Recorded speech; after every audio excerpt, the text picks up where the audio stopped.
teman-teman gugus tugas COVID-19 Kabupaten Sintang, serta rekan-rekan media. Bapak Ibu sekalian, penanggulangan COVID-19 ini secara strategi dibagi dua. Yang pertama kita sebut dengan TTI, tes, telusur, isolasi. Jadi tes, telusur, isolasi. Ini yang mengerjakan teman-teman di Dinas Kesehatan dan teman-teman di Rumah Sakit Umum Sintang. Kalau kita tidak punya alat tes, kita tidak tahu kita ini berperang melawan siapa. Golden standarnya adalah menggunakan polimerase chain reaction, real time PCR. Itulah yang golden standarnya. Sekarang ini di Indonesia, informasi yang kita dapat sudah 51 tempat yang bisa melakukannya, tetapi belum konstan bisa tiap hari melakukannya karena berbagai hambatan. 2 hari yang lalu sudah kita surati ke Ketua Gugus Tugas COVID-19 Nasional. Untuk Sintang juga minta 1 alat PCR, ya, sudah kita surati juga ke sana. Mudah-mudahan kita dapat. Sementara kita belum dapat, kita menggunakan rapid test. Rapid test ini kita dapat dari bantuan disalurkan melalui pemerintah provinsi, bantuan dari para donatur yang peduli. Biasanya tanya kita apa yang kita perlukan, kita perlu rapid test, dan juga swadaya, ya, pengadaan dari Dinas Kesehatan sendiri. Ya. Berapapun dikasih sama kita tidak pernah cukup. Hari ini kalau kita tanya rumah sakit sudah mulai tipis, di Dinas Kesehatan pun mulai tipis ya PCR. Karena nggak ada tes itu kita tidak tahu lawannya siapa. Rilis Pak Gubernur kemarin pun selalu mengingatkan kepada kita semuanya, tes, kata Pak Gubernur. Hanya 3 kabupaten aja yang tesnya benar, saya bilang. Pontianak, Sintang, dan Kapuas Hulu. Yang lain itu rapid testnya banyak masih disimpan di gudang, kata Pak Gubernur. Ya. Tes. Jadi kita di Sintang sampai saat ini sudah melakukan rapid test sebanyak 1.969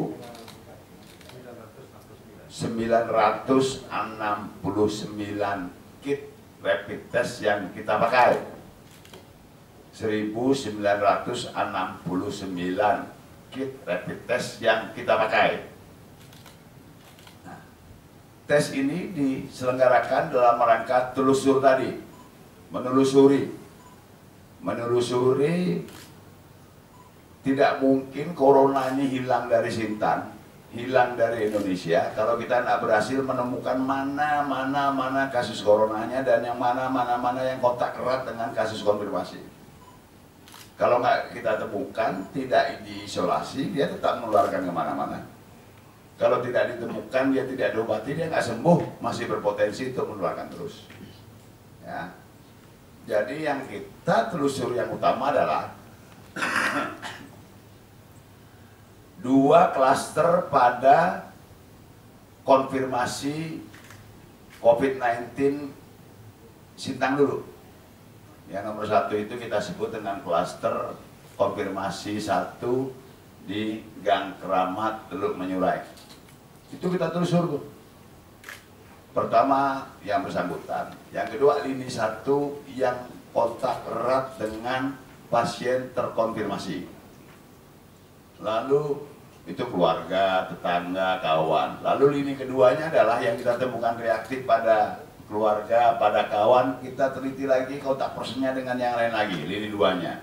Lalu lini 3-nya, lalu lini 4-nya. Ya. Ini masih terus kita tracing sampai hari ini ditemukan yang reaktif 10 orang, betul? 10 orang itu dari klaster Gang Keramat. Ini belum selesai ya, terus lini 1, lini 2, lini 3. semuanya kita masukkan sebagai, kita klasifikasikan sebagai OTG. Orang yang pernah kontak erat, orang yang diduga kontak erat dengan terkonfirmasi COVID-19 tapi tidak ada gejala. Kita masukkan OTG, kita isolasi sekurang-kurangnya 14 hari. Sekurang-kurangnya 14 hari. Yang kedua, konsentrasi kita adalah pada klaster pasien konfirmasi 2 dari menyumbung. Ya. Itu yang kontak dengan bersangkutan hari itu langsung, belum juga lapor sudah reaktif 2 orang ya. Kemudian bertambah lagi lini 2-nya, bertambah lagi lini 3-nya, bertambah lagi, sekarang sudah kita temukan 22 orang reaktif. Yang ini adalah orang yang kontak erat dengan pasien terkonfirmasi COVID-19 ya. Kemudian lagi kita lakukan rapid test reaktif, sehingga jelas korelasinya masuk semuanya dalam OTG. 22 belum selesai nih, masih terus nih berjalan nih. Nah. Kemudian yang disinyalir kita sebut sebagai klaster dari satu pondok pesantren di Jawa Timur yang secara nasional, secara internasional diketahui banyak sekali pasien yang terkonfirmasi COVID-19. Jadi kita sebut sebagai klaster Magetan, itu dari pondok pesantren dari Temboro. Ya, yang Temboro ini kita lakukan, ya, Temboro ini santrinya ini udah lama ada di Sintang, udah balik, udah 2 bulan yang lalu, udah sebulan lalu kita cari terus. Informasi katanya ada hampir 100-an. Oke, kita cari terus di kampung-kampung, kerja-kerja dari tim penyelidik epidemiologi Islam, ya, ditopang oleh teman-teman dari Polres, dari jajaran TNI semuanya, Pak. Sudah jemput pasiennya, itu biasanya mereka yang jemput itu kan. Kita dapat yang lini 1 itu 42 kan, 42 santri yang sudah kita rapid. Kemudian lini keduanya, keluarganya, kawannya, tetangganya, itu kita periksa semuanya sesuai dengan penyelidikan epidemiologi tadi, telusur tadi itu 168 klaster Temboro. Kita temukan yang reaktif ya, 26 yang reaktif. Jelas kontak dengan terkonfirmasi COVID-19. Balik ke Sintang, kita tes reaktif, tidak ada gejala, masuk OTG. Jadi jangan ada yang galau, bahkan nyinyir, OTG ini apa kok makin banyak. Itulah karena kerja epidemiologi tadi. Ya. Yang ketiga, klaster dari Goa. Kegiatan keagamaan di Goa. Cari-cari seluruh Kabupaten Sintang cuma temu 1 ya, dari Lebah-Ubah. Rapid test negatif. Rapid test kedua non reaktif juga. Ya. Isolasi mandiri di rumah. Nah, dari Goa cuma 1 dapat ya. Lalu terhadap klaster Kuala Lumpur. Ini kalau di Malaysia ini 40% konfirmasi COVID-19 itu adalah dari klaster Sri Petaling Jaya. Ya, 40% tuh. Nah, itu ada 1 di tempat kita. Panggil, datang kooperatif ya, kita tes reaktif, masuk OTG, masuk di ruang isolasi mandiri kita 1. Nah, lalu kemudian klaster, dulu ada klaster kegiatan keagamaan di Bogor. Ya. Jadi jangan pemerintah dianggap ini kok ya hanya klaster-klaster yang Muslim aja ya kan. Yang di Bogor juga pertama-tama kita lakukan penyelidikan epidemiologis, hasilnya negatif semua, non reaktif semua, negatif lah. Oke, sesudah itu kita baru beranjak ke klaster orang resiko tinggi. Dan media sudah tahu di Kalbar ini tenaga medis, para medis yang Gustina sini, tenaga medis, para medis yang positif konfirmasi COVID-19 ini jumlahnya 24 ya, tenaga medis nih. Konfirmasi kita, konfirmasi 1 juga itu adalah pembantu medis, cleaning service di rumah sakit yang merawat pasien. Jadi tenaga medis di rumah sakit, dinas kesehatan maupun di laboratorium kesehatan serta di puskesmas itu kita golongkan sebagai berisiko tinggi. Teman-teman dari gugus tugas COVID-19 jemput pasien sana, jemput pasien sini, nyegat orang sana-sana, nyegat orang sini juga risiko tinggi. Nah, jadi yang khusus dari kesehatan dulu berapa kita periksa rapid testnya? 749. 749, yang reaktif ada berapa? 78 reaktif. Ya, 78 reaktif. Ingat ya, bukan corona ya, ini rapid test reaktif.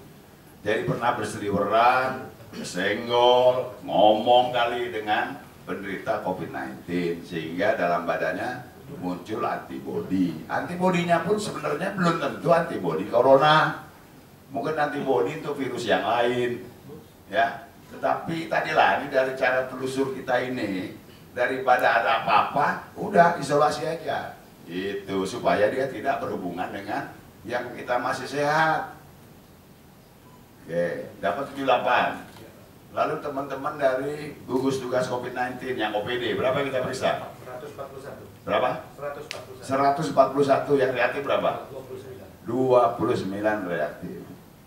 Ya. Kemudian ada volunteer, Pak saya pernah kontak dengan orang, kami minta ke dinas kesehatan, Pak kami kontak dengan sopirnya si A, katanya mereka itu reaktif, saya minta juga. Tokoh-tokoh masyarakat datang ya, minta tolong dites juga ya. Itu dari umum itu berapa tuh lagi kita bisa? 360. 360 yang reaktif 16. Jadi totalnya yang kita sudah lakukan penelusuran, kita sudah melakukan 1969 kit rapid test ya. Hasilnya 184 reaktif. Sebagian kecil, kalau dia itu kita sadari mampu disiplin jaga dirinya, isolasi mandiri di rumah masing-masing. Sebagian kecil. Sebagian besar kita siapkan di gedung serbaguna itu kapasitasnya bisa 34 kamar tuh Pak Ketua BPBD. Sekarang itu terisi berapa Bu Sina? 22 ya?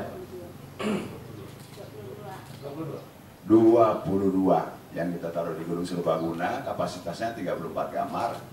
Lalu ada satu penginapan kita blok, jumlah kamarnya itu 43. Itulah tuh tenaga-tenaga medis, gugus tugas ya kan. Karena kadang-kadang mereka juga sambil aktif sambil jaga jarak tapi masih bekerja. Ya, 43 kamar. Ya. Kemudian juga ada 3 OTG. Ya, jadi orang tanpa gejala ini ada kontak dengan konfirmasi COVID-19, lalu rapid testnya reaktif. 3 orang itu mengingat usia dia, resiko dia, itu kita taruhnya di ruang isolasi mandiri di rumah sakit. 3, ya. Jadi ini kayak lagunya Metallica, Search and Destroy. Kalau corona tuh cari, ya kan, ketemu isolasi. Kalau nggak bisa selesai. Jadi kalau saya ditanya kita kok baru nelusur, baru sudah banyak benar Pak sampai 1963, kurang. Dulu saya pernah ditanya sama Dokter Sinto nih, berapa kira-kira kita untuk yang reaktif kita harus kita simpan isolasinya? Di atas 20-an saya bilang, betul sekarang 22, ya kan? Kamar 34 masih kurang. Ini masih kurang. Ideal coba Sintang tuh kalau bisa tuh rapid test sampai 8 ribuan. Ya. Kemudian yang kita temukan reaktif itu ya, kalau bisa tuh sekitar 800-an. Memang persentasenya sekitar hampir 5 sampai 10% ya, 800-an. Baru agak aman Sintang. Jadi sekarang yang jumlah segitu itu saya bilang cari terus. Gitu. Jangan lalu ada yang nyinyir nih kok OTG makin lama makin banyak. Baca dari arahan dari Pak Gubernur. Pontianak, Sintang, Kapuasulu yang bener dia bilang. Yang lain itu rapid testnya disimpan semuanya. Nah, nanti nanti saya WA beliau, Pak yang dari Kabupaten tarik ya kirim ke Sintang ya. Kira begitulah ya. Gitu. Supaya apa? Supaya satu, kita temukan yang kira-kira potensial menulari orang lain. Ya, kita isolasi sehingga masyarakat secara umum itu bisa aman. Saya kasih tahu kenapa di Indonesia ini kita belum sampai peak, masih mendaki. 2 hari lalu 500 lebih kasus, hari kemarin 300 lebih kan, besok mungkin naik lagi kan. Karena apa? Karena ada backlogging, ada penumpukan pekerjaan swab kerongkongan di pusat itu berpuluh-puluh ribu. Setiap kali dia periksa, ya kan, dia dapat masih positif, masih naik terus. Padahal itu bukan gambaran kondisi hari ini. Gitu. Lambat kita PCR-nya. Orang kita ngirim swab, ada yang sampai hampir 1 bulan baru keluar hasilnya, ya kira-kira begitu. Jadi itulah tes, telusur, dapatkan sebanyak-banyaknya. Begitu dapat banyak, sudah kita ambil langkah, ya pasti dikira, pasti menurun. 1 orang konfirmasi corona dengan RO kita, reproduksi rate kita yang sampai 2-3 orang per 5 hari. Itu 5 hari dia bisa nyangkiti ke 2-3 orang 5 hari. Dalam 1 bulan dia bisa menyakiti sampai 406 orang. Jadi kalau klaster yang konfirmasi kita cuma 2 kan, klaster Gang Keramat kita diamkan 1 bulan bisa 406 orang. Sekarang sedang kita penelusuran, search and destroy tadi, cari isolasi tadi, ya kan, mudah-mudahan bisa ada. Menyumbung, nah contohnya pastilah ya, menyumbung. Ada konfirmasi, belum konfirmasi ini, baru PDP. PDP adalah pasien yang menunjukkan gejala seperti COVID-19, sesak demam, sesak nafas, diikuti batuk, pilek, kadang-kadang hilang penciuman, panca indera ya. Ada 1 sesak nafas terutama, langsung kita rawat, kan PDP kan? Saya sudah bilang kalau ada PDP 1, lockdown. Lalu kita lockdown di sana, ternyata terbukti beberapa hari kemudian ada yang terbukti positif konfirmasi corona 1, ya kan? Kita lockdown di sana, kemudian 14 hari baru kita bebaskan, masih ada pembatasan sosial. Sekarang berapa kasus sana? Dari 1 berkembang menjadi 22, itu menyumbung. Coba kalau kita lockdown, tidak ada pembatasan sosial, bisa secara teoritis 1 bulan bisa jadi 406. Karena kita lockdown dan batasan sosial cuma 22 sementara ini. Mudah-mudahan 22 ini pun semuanya negatif. Itulah. Itu yang kira-kira gitulah cara kerjanya nih ya. Saudara sekalian, jadi itu mengenai rapid test. Rapid test bukan alat diagnosa corona. Rapid test adalah alat screening. Kita mencari tahu orang yang pernah kontak dengan pasien corona. Yang kita periksa adalah antibody. Antibody adalah polisi, corona adalah penjahat. Kalau periksa rapid testnya itu reaktif, artinya sudah ada polisi yang jaga badan dia dari corona di dalam orang tersebut. Sudah ada polisi pada 183 masyarakat yang kita screening. Cuma pertanyaannya, karena antibody ini ada 2, ada IgM pada fase awal ya kira-kira 10 hari orang terkena infeksi itu IgM-nya muncul, atau IgG pada saat penjahatnya hilang. Jadi sederhananya adalah polisi ada, kita ingin tahu penjahat itu masih ada enggak? Jangan-jangan polisi udah di sana, tapi polisinya sedang olah TKP, sedang meringkus penjahatnya, penjahatnya masih di sana, atau penjahatnya sudah dikirim ke penjara. Makanya seluruhnya kita lakukan swab.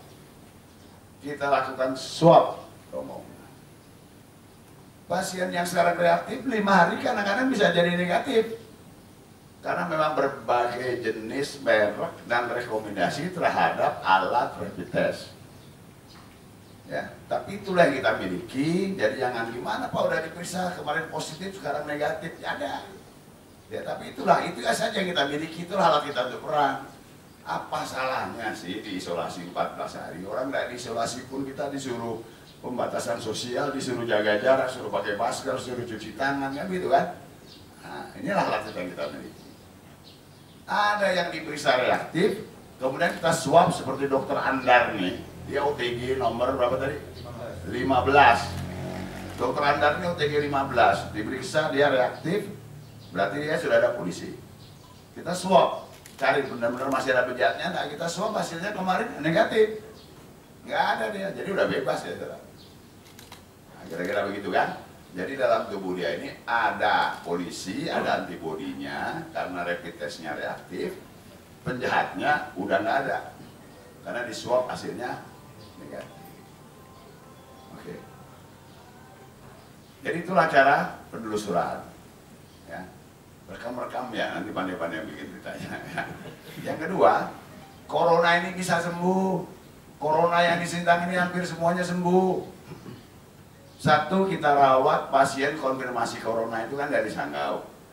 Waktunya sudah hampir 3 bulan kali ya. Sejak tanggal berapa, Bro? 53 hari, Pak. Berapa? 53 hari. Sudah 53 hari kita rawat. Hasilnya itu, tesnya itu belum 2 kali berturut-turut negatif. Kan kita keluarkan dari rumah sakit, kalau 2 hari berturut-turut kita ambil swab, dua-duanya negatif. Hasilnya ini 1 positif, 1 negatif. Lalu konfirmasi 1 dari Sintang, kita swab terakhir kemarin masih 2 kali berturut-turut masih positif, belum kita keluarkan. Konfirmasi 2, laki-laki 30 tahun, hasil swabnya 1 kali positif, 1 kali negatif. Nah, tetap hampir sembuh. Tinggal kita tunggu nanti lagi, kalau sekali tes lagi negatif-negatif, sembuh keluar. Yang dari Sanggau pun kalau ada 1 kali lagi negatif, keluar. Ya. Jadi gitu, corona sembuh, dirawat di Sintang ini sembuh. Jadi ya tidak ada masalah. Temukan sebanyak-banyaknya kasus corona, ya kan? Temukan yang kontak erat dengan konfirmasi corona, temukan, tes, isolasi. Itu kuncinya supaya tidak nyebar kemana-mana. Baru langkah kedua namanya pembatasan sosial. Skalanya kita hitung. Kalau rawan sekali ya PSBB atas izin menteri. Cuma PSBB itu harus menyeluruh sepulau Kalimantan. Buat apa PSBB di Kaltim kalau Kaltara enggak? Ya, buat apa di Kalimantan Tengah kalau Banjarmasin tidak? Buat apa di Kalbar PSBB kalau Kalimantan Tengah enggak? Karena memang lalu lintas sehari-hari kita lewat. Buat apa di Sintang kita bikin kalau di Sanggau sama tempat lain enggak?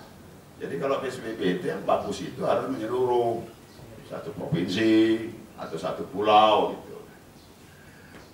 Ada kabar gembira yang terakhir saya sampaikan dari beberapa PDP yang pernah kita rawat.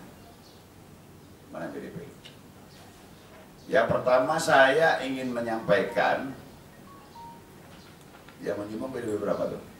04 Pak. PDP 04 laki-laki ya, laki-laki 62 tahun, masuk rumah sakit tanggal berapa? 17 April 2020 masuk rumah sakit, lalu meninggal dunia tanggal 19 April 2020. Hasilnya sudah keluar, 2 kali di swab kerongkongan, 1 kita kirim ke Pontianak, 1 kita kirim ke Jakarta, hasilnya negatif. Mohon media sampaikan. Makanya dulu waktu konferensi pers pertama saya bilang yang PDP ini jangan ada stigma, kita doakan beliau sembuh, kita doakan hasil swabnya negatif. Tapi sampai meninggal sudah kita kebumikan dengan protokol COVID-19. Alhamdulillah keluar hasilnya 2 kali diperiksa swab kerongkongan negatif. Yang positif adalah konfirmasi 2, 30 tahun, laki-laki, itu anak dari beliau. Yang positif anaknya, ya, kira-kira begitu ya.